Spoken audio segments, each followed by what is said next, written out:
The internet, a vast, wondrous place filled with quite possibly the dumbest jokes and some of the strangest things you'll ever see. I mean, just look at this guy. He sure is doing whatever he's doing. But of course, that's not what I'm here to talk about. In recent times, there has been a certain anime that's come out, an anime that quite frankly is taking the internet by storm. And as I'm sure you all know, that anime is... Hello everyone, this is the RPG Monger, and boy oh boy have I been itching to make a video on Poptepipic. Ever since I heard it was getting an anime months ago, my video possibility senses have been tingling. Though while originally I was just planning on making your standard review of the show and what it has to offer, once it actually all came out, I realized that this gag anime contains more than meets the eye. However, of course, before getting into all of those juicy production details, I'm sure there are some of you asking, RPG Monger, you silly little dumbass, what even is this shit anime? Well, I'll be more than happy to tell you. Poptepipic is an episodic gag anime adaptation of a pretty popular 4-panel webcomic, that of which I'm sure you've seen across the internet at some point or another. To put it simply, it's the robot chicken of anime, with most of its fame coming from its absolutely bizarre sense of humor. One minute you could be watching one of the little skits from the manga, and then all of a sudden you're watching a stop-motion parody of Let's Groove by Earth, Wind & Fire. Poptepipic really doesn't restrain itself at all in being utterly ridiculous with its antics. I mean hell, even from the very beginning they originally tried to announce the anime as Hoshiro Girl Drop, created at the studio Soyokaze Doga, and produced by Citizen Records. It even went as far as actual anime journalists publishing articles about the farce of an anime, only to be utterly duped when the cast of Poptepipic hijacked the Twitter account of Hoshiro Girl Drop. Even among the most bizarre comedy or parody anime out there, Poptepipic breaks just about as many rules as it can in a quest to be the best shitty anime in existence. Though behind all the insanity, even the physical production of this anime is not like any standard TV anime you've ever seen before. For starters, even the basic production principle of series directors working together is thrown out the window. Unlike many anime, Poptepipic is split up into a variety of segments, kind of like the structure of Nichijou, with the main difference being that different staff actually work on different parts. That's why the show jumps from a standard animated skit to a 3D animated segment in full French.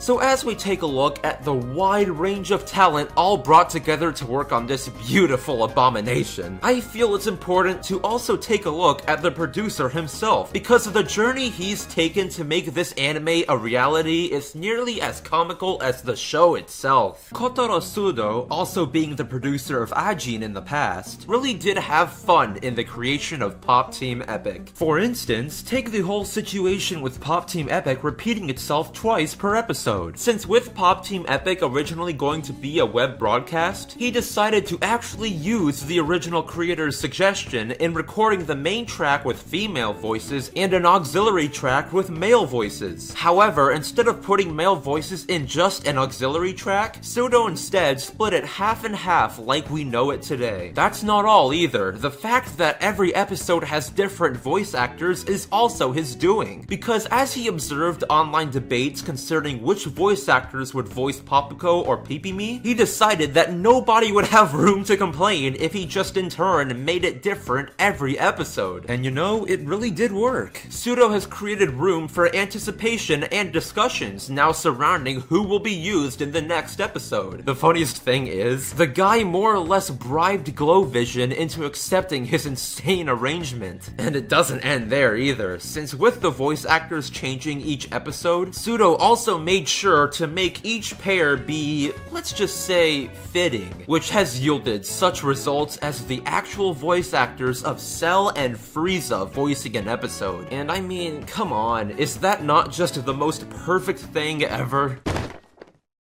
このリストだ。何が？やれ。何を？やれ。Quite possibly the best part though, and yet another contributing factor to how the show has become what it is how both the director and the producer barely give any direction to the voice actors and just let them do as they please. I'm not even joking, as revealed in an interview, every time they introduce themselves to the new cast, they say, "We're very sorry you had to participate in a show like this. We didn't plan out anything for this show, so we don't really have any instructions for you. Please do as you like." Considering that, it really is no wonder that the anime has scenes like this. だけじゃなくて尺も長いから。伸びるね。何畑何三郎のオープニングこんな感じだったでしょ。この首のところにプロデューサーの名前とか出せばいいんだよね。Aside from all of that though, with him just recently producing a live-action variety show for King Records last April, it really is no surprise that Pop Team Epic is structured the way it is. If anything, it's the fact that Pop Team Epic is presented as more of a variety show that has contributed to it being one of the most unique anime out there, both visually and conceptually. However, now let's talk about the incredibly diverse group of people working on this anime, because they really do come from all over the place. Like with Kamikaze Doga of all studios being chosen to animate the thing. Because while they've mostly just produced animations for music videos and shorter stuff like that, you all probably know them from the snazzy 3D openings they made for parts 1 through 3 of JoJo back in the day. Though as I said previously, Pop Team Epic isn't like your normal TV anime. While Kamikaze Doga may be listed as the main studio wherever you look, Pop Team Epic is actually the result of 3 different studios, those being the aforementioned Kamikaze Doga, Space Cat Company, and AC Department, with AC Department being behind, well, these skits.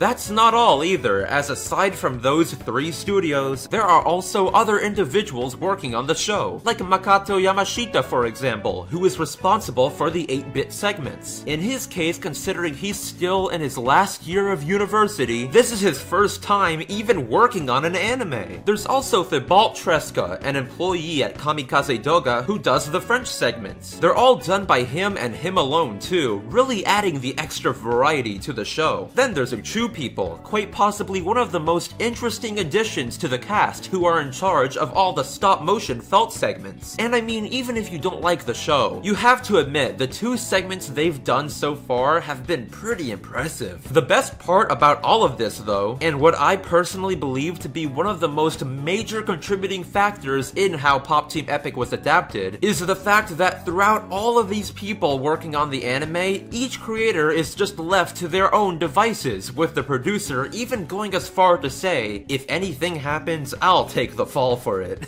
The best example of this working in the show's favor would honestly be the Bob Team Epic segments by AC Department. Because get this, while normal animation starts with scripts and storyboards, the footage that airs for broadcast is the first thing they send. What goes live in front of millions of people is the first draft. There really are no shortages of comedic parody anime out there. Hell, one of my favorite anime, Gintama, happens to be one of them. The problem is, the whole genre of comedic parody anime has really begun to go stale, as unfortunately, it just does not take much to shoot out one of these anime. I mean, half of the time, all these anime will do is adopt similar structures to those who already came before them, effectively making that solid comedy anime hard to find in recent times. And while I'm well aware that Pop Team Epic is quite possibly one of the most hit or miss things out there, the fact that it not only brought more people into the center of the anime industry, but also challenged the norms in just about every way imaginable, I really do hope that with the major success already seen so far of the anime, that maybe Pop Team Epic will inspire change and innovation within the industry, and give way to more unique approaches to anime production. Overall, however, even if Pop Team Epic leaves 0 impact whatsoever, at least we got this garbage out of it.